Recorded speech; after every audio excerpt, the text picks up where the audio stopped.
वालेकुम। अच्छा, हमारा लेक्चर कंटेंट आज क्या है? Chapter number 10 alkyl halides. और आज का हमारा टॉपिक क्या है? Beta elimination reactions. Beta elimination reactions कौन से हैं? बीटा एलिमिनेशन रिएक्शंस किसकी प्रॉपर्टी है? हम बीटा एलिमिनेशन रिएक्शंस जो है वो पढ़ने लगे हैं अल्काइल हैलाइड्स में।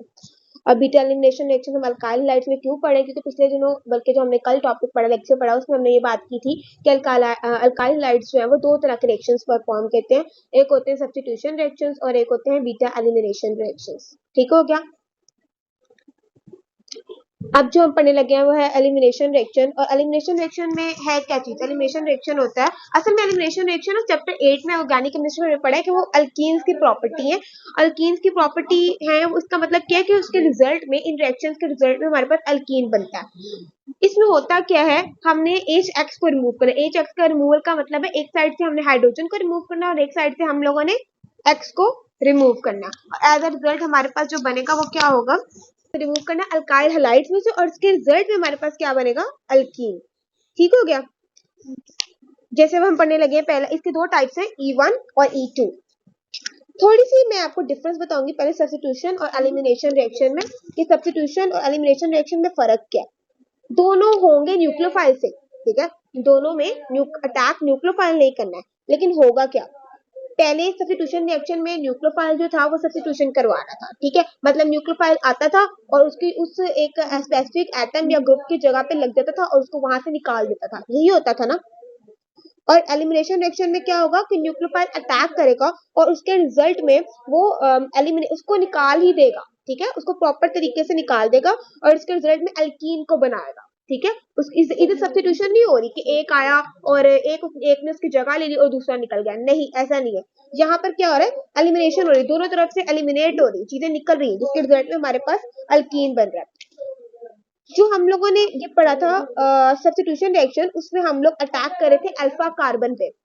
अल्फा कार्बन पे जिसका जो है वो पॉजिटिवली चार्ज न्यूक्लियस था, उसके ऊपर हम लोग अटैक कर रहे थे, क्योंकि हम खुद जो था, जो अटैक कर रहा था वो न्यूक्लियोफाइल था जिसके पास इलेक्ट्रॉन की अमाउंट जो थी वो ज्यादा थी, तो उसके ऊपर जाकर अटैक कर रहा था जो पॉजिटिवली चार्ज था, उसको इलेक्ट्रॉन्स की जरूरत थी, और वो हमारा कौन सा था? Alpha carbon. ठीक हो गया?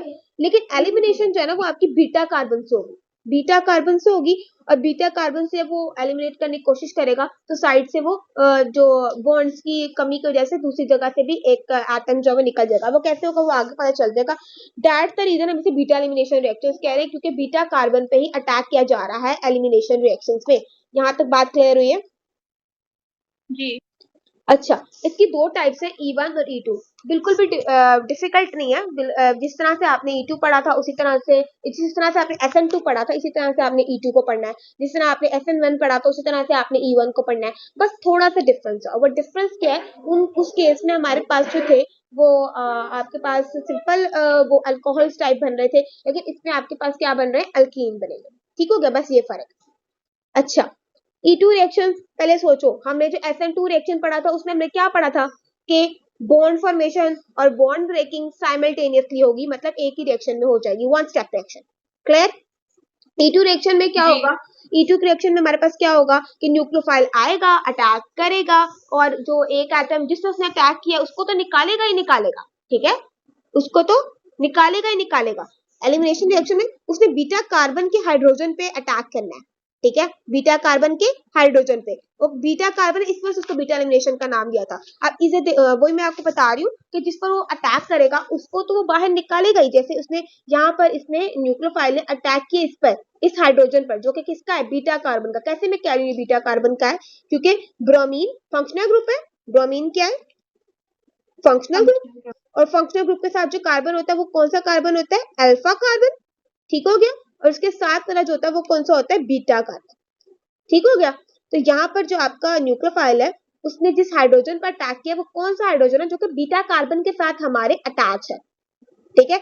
तो वो ये न्यूक्लियोफाइल इसको तो बाहर निकालेगा ही निकालेगा, तो उस वजह से जी वाला जो बॉन्ड होगा, एक्स्ट्रा बॉन्ड, क्योंकि हाइड्रोजन को तो OH ने खुद अपने इलेक्ट्रॉन्स दिए हैं और उसको पकड़ा है, ठीक है, तो यहाँ पर ये वाले जो दो इलेक्ट्रॉन्स है, एक कार्बन का और एक हाइड्रोजन का, वो तो खाली बच गए, तो वो उसको यहाँ पर ले आएगा, क्योंकि कार्बन ने किसी के साथ तो बॉन्ड बनाया ना, तो कार्बन जो है वो दूसरे कार्बन के साथ दो बॉन्ड बना लेगा।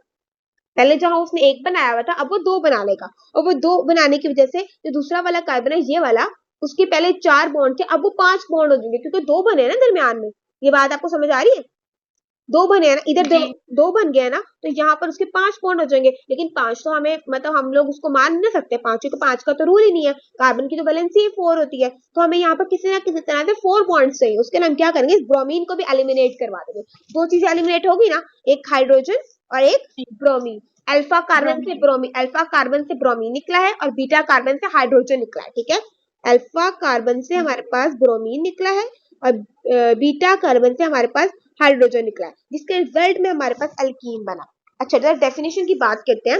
न्यूक्लियोफाइल अटैक करेगा, ठीक है, and leaving group leaves. Nucleophile attack करेगा और लिविंग ग्रुप लीव हो जाएगा। ये वाला न्यूक्लियोफाइल अटैक किया और ये वाला लिविंग ग्रुप उसके रिजल्ट में लीव कर जाएगा, और ये दोनों कब होंगे, साइमल्टेनियसली एक ही टाइम पर हो जाएंगे। तो फिर वो कौन सा रिएक्शन होगा, E2 रिएक्शन। ठीक हो गया ना, फिर वो कौन सा रिएक्शन होगा, जी E2। E2 reaction. और E2 क्यों, क्योंकि यस। एलिमिनेशन हो रही है, एलिमिनेशन हो रही है। अब क्या फर्क लगा आपको अभी तक SN2 में और E2 में?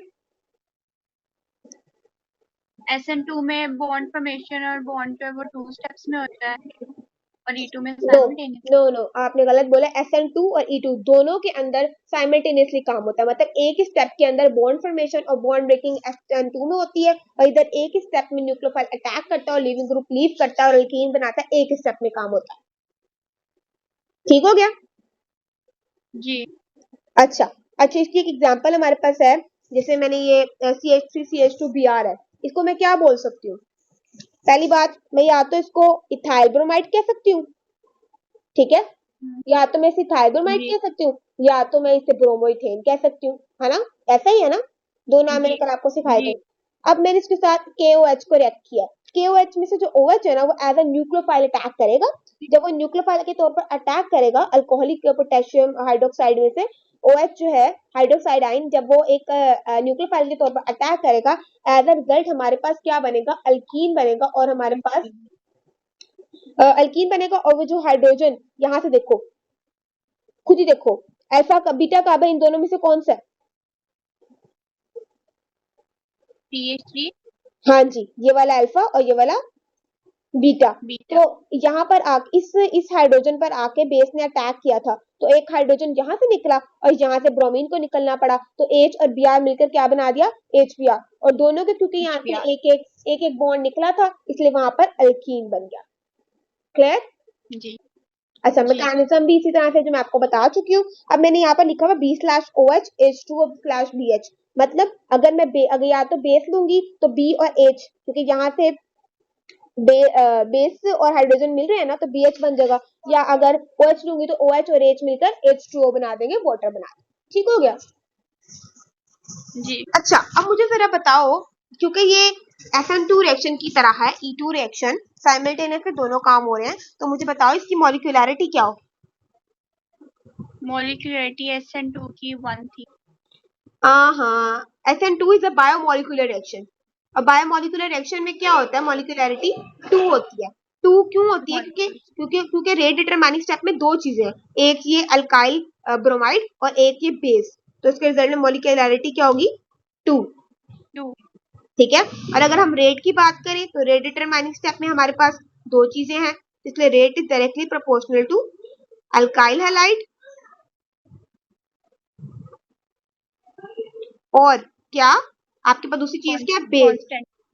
बेस है ना आपके पास, दूसरी चीज, दो चीजें है ना, अल्काइल जी लाइटर बेस। इसलिए मॉलिक्यूलैरिटी आपकी 2 आई थी। और मॉलिक्यूलैरिटी की जी डेफिनेशन क्या होती है, number of molecules in the rate determining step. और हमारा एक ही रिएक्शन है, वही हमारा रेट डिटरमाइनिंग स्टेप है। तो ये दो चीजें हैं, एक हमारे पास अल्काइल हैलाइड और एक हमारे पास बेस। तो एज अ रिजल्ट हमारा ये रेट बनेगा। अच्छा, अगर मैं इसको कांस्टेंट लिखना चाहूँ तो क्या बन जाएगा, रेट इक्वल टू के के अल्काइल हैलाइड। और बेस। हम्म,